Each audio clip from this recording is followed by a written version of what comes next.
This is a chef, this definitely isn't a chef, and this also claims to be a chef. It's the Cooking Chef XL from Kenwood, perceived to be one of the smartest mixers on the market. And to be super clear, this is 100% not an ad. We paid for this with Ben's personal debit card. So today we're going to test a few recipes to put it through its motions to see if, well, the technology helps. I'm excited. Straight off the bat, it does all the usual things. It's got a bowl with a mixing thing and many attachments. You can put blenders and food processors in the top. You can put other attachments in the end. Pasta roller. But the cooking bit comes here. So it's weighing scales and induction hob, plus smart connectivity to an app that feeds recipes and auto instructions into it. Okay, interesting. So what we're thinking is to do some profiteroles. So we'll make choux pastry in it, a filling of creme pat, and then while they're kind of baking and cooling, we'll do my favourite of all time, a risotto. Great.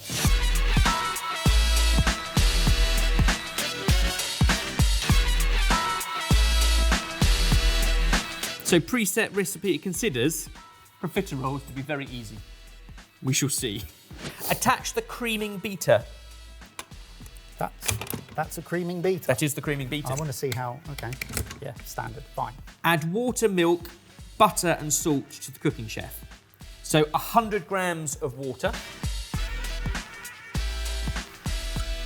Okay, so does this need to be down to... Oh no, look. No, yeah. It goes on the wonk. I'm quite impressed by that. Okay. Zero it.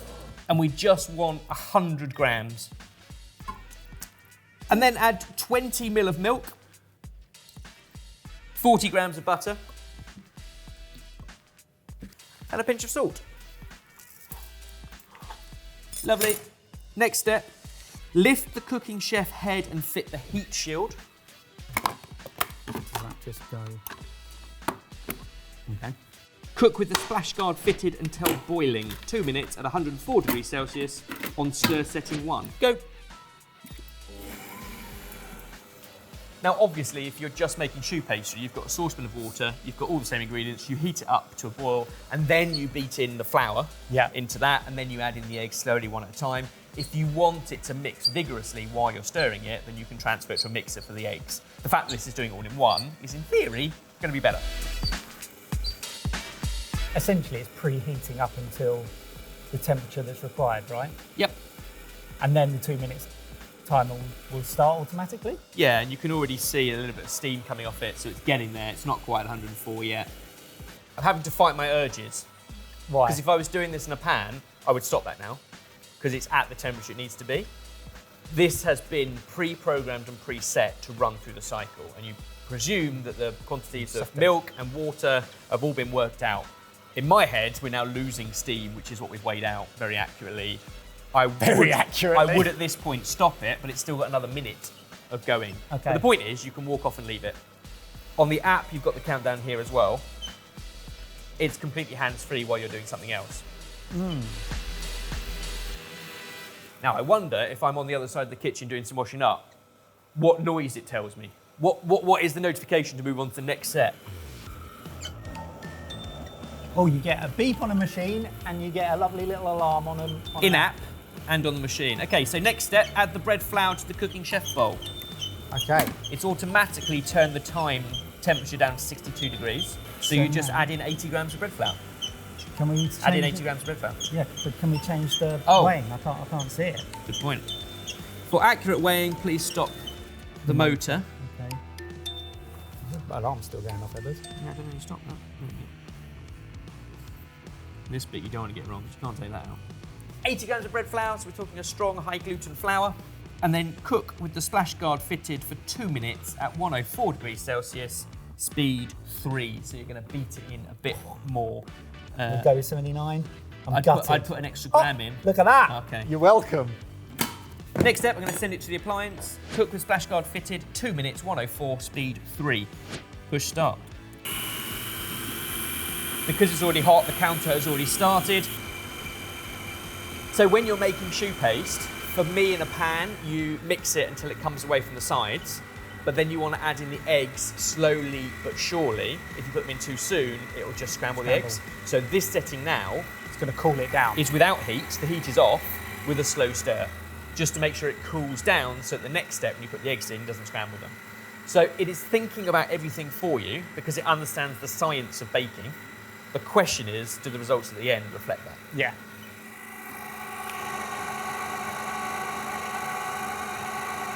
Next step is the 2 eggs. They do need to be beaten, so you can dribble them in slowly. Add the egg gradually while the machine is running. So across the space of the 2 minutes. A little bit. Yeah, add half an egg, let that mix in, add half an egg, let that mix in. It's interesting because choux pastry is not necessarily something that everyone would jump to cook if you're a beginner. You certainly wouldn't call it easy. Removing all of the thinking and making it just a follow step-by-step process Does make it easier. is easier. Do you lose the romance of it? That's a really good question. I find it weird to do it and then sit and watch a countdown clock like we are today. I think it makes perfect sense if you're busy doing so many other things. Yeah. I'd rather be mixing it By hand? if I'm going to be stood here watching it. But then you can't deny that it's supposedly doing the job quickly and efficiently.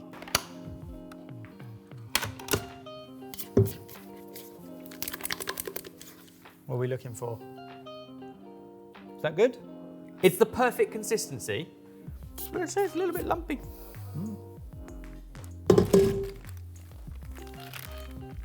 What I would say is on the rare occasions I do make choux pastry, if you're going to the effort of making it, it's weird to do such a small batch. Yeah. And for such a big machine with so much capacity, I think if you're making bigger batches, that becomes even more obvious and idiot-proof. Yeah.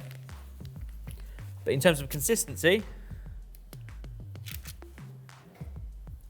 You definitely have a beck. so as always with choux, pipe, leave space for expansion, and then if you've got a little wet finger, you can just dab. If you've got a little wet finger. Then you just get rid of the little pokey bit, so you end up with something that rises evenly. Nice. Bake until golden brown, 25 minutes. Start a timer. Oh, it's got a timer on the app. Yep, for the times when you're not using the machine that will beep, but you do still want a timer. In the meantime, I guess we could make a filling. 100 grams caster sugar, 5 egg yolks, 1, 2, 3, 4, 5, and 50 grams of plain flour. Oh, why does it hate me so much? Put another gram in. Lovely. Cool. Settings to appliance, it's mixing at 1 minute on speed 4. Definitely want the splash guard because the flour could go everywhere.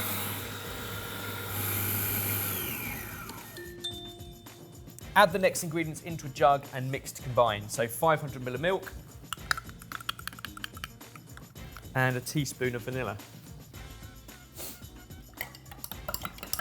So that is the first thing we've had to weigh separately. As before, it needs to hit 85 degrees Celsius before the timer starts to count, but that is now creme pat doing its thing while you're off doing something else. Obviously, we're doing 2 sweet things. So we've done the choux paste, which then needs baking, and the creme pat, which then needs cooling. There are so many other things in baking specifically, I would say, where this is really useful because it's so accurate. So like chocolate tempering, because you can adjust to the degree. That's interesting. Oh, so it's moved straight on to the Straight next on, step. yeah. I find that interesting. So the alarm's gone, and if you're busy down the garden picking vegetables or whatever it is, Oh, quick, run! and you can't get back into the kitchen, Vegetables, so relatable. what you don't want this to do is just instantly stop stirring, because the bowl will still be hot, and then it will start to stick and catch. So it automatically goes to a lower temperature and a slower interval stir for half an hour. Right. We can stop the keeping warm. We can have a look at what we got. So, I suggest it's very thin. So it's definitely not thick enough to be creme pat. Bearing in mind when it cools down, it will thicken slightly, but the problem is that's not yet cooked out the flour. Okay, which will thicken it as well. So looking at the app and a couple of reviews that aren't particularly glowing for this particular recipe either, I think basically although it's set to 85, that hasn't yet got to 85. so it hasn't cooked out the flour. We put a little bit in a pan just to check our kind of chefy instincts, and when you just cook it high enough, the same recipe and the same ratios absolutely does work. It's just it hasn't got there yet. On the pre-settings. Okay. So with chefy knowledge, we're going to add it in and manually increase the temperature. But if you're wholly relying on the push button and sending instructions to that, read the not reviews great. first. Maybe let's try to 100. We just keep going till it thickens up. And we haven't set a time because we don't know, but basically until it is hot and steaming and bubbling. If you're doing it in a pan, it's like Mount Vesuvius. It's okay. erupting in the pan with a thick consistency, but it is also hot. Then we can strain it through a sieve to make it lump-free. A bit like when we did those AI recipes. I'm glad it means that we're not yet redundant as chefs. It's so true. In better news, look at our profiteroles. So I took them out, as per instruction, put a hole in them, and then back in for another couple of minutes to dry out so they are completely crisp and hollow. And we have pretty good profiteroles. It's definitely thicker, it's definitely hotter. And this time, because we haven't got a preset cooling function, once we stop it, we should get it out there quick. Oh. This is going to be like an F1 pit stop. Dribbly nozzle. Much thicker, remember it will thicken up more as it cools. That is much better. It smells fantastic. It's like pure vanilla. Once that thickens up as it cools, and we'll put a layer of cling film on it so it doesn't form a skin, then we can pipe it into our choux bones. Making contact with the creme glaze so the cling film becomes the skin and you don't form a skin. Let's chill that down in the fridge.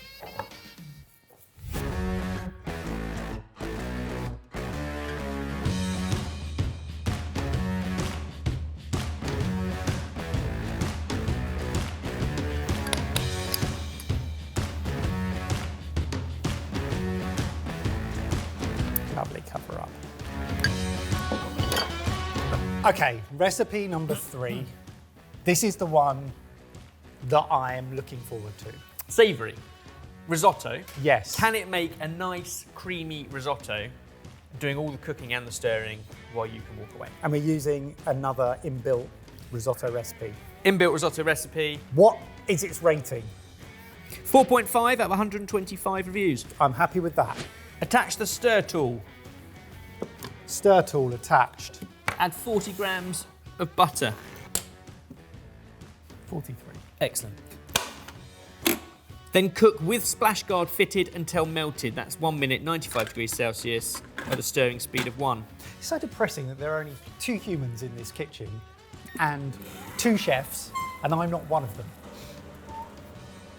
There's some ingredients you need to prep ahead and some that you just make sure you've got to hand. So the butter just to hand because you're going to weigh it in. But actually, for the onion, you have to have peeled and diced it. Yeah.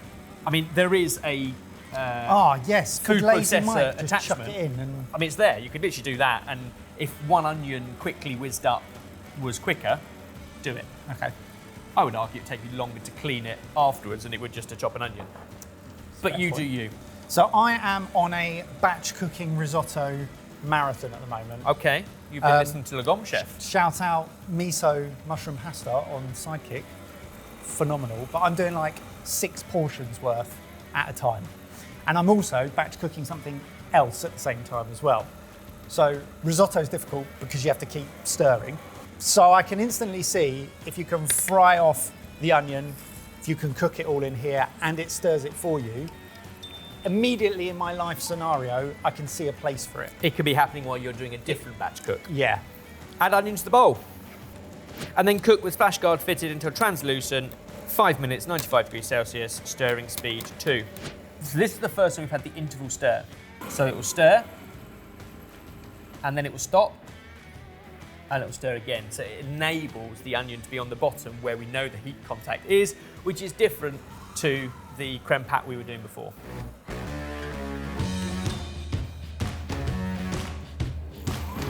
Now it's dropped the temperature while you're waiting, getting on to the next step. But the next step is add the risotto rice to the cooking chef and mixing bowl.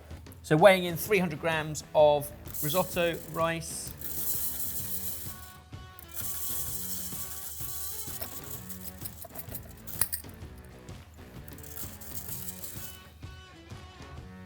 Bit much. I mean, it's very confusing. The scales fluctuate an awful lot. Next, 95 degrees Celsius, stir 2-3 minutes. I want this one to work really well.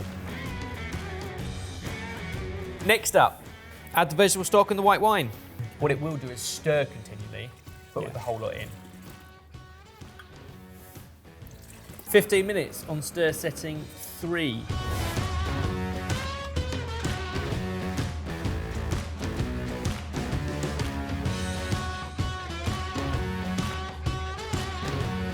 Now when the buzzer goes off, you can obviously switch it off, but it also has an extend button, which you can add a couple more minutes at the same settings, at the same temperature, if I it's like not that. done. Because there's a chance that different rice grains will cook slightly differently, so it is worth testing. I like that. But that's actually looking pretty good. The only true way is to taste it. That's spot on in the sense it will also continue to absorb as it goes. Add in 70 grams of cheese. We're going to start with 70 grams of cheddar, and then you garnish it when you plate it up with any other cheeses from your cheese board that just kind of melt in on the plate. It's going to gently stir the cheese in and melt. At this point, no more heat, so it's just doing residual. And then it says season to taste in the app and serve. Oh, look at that.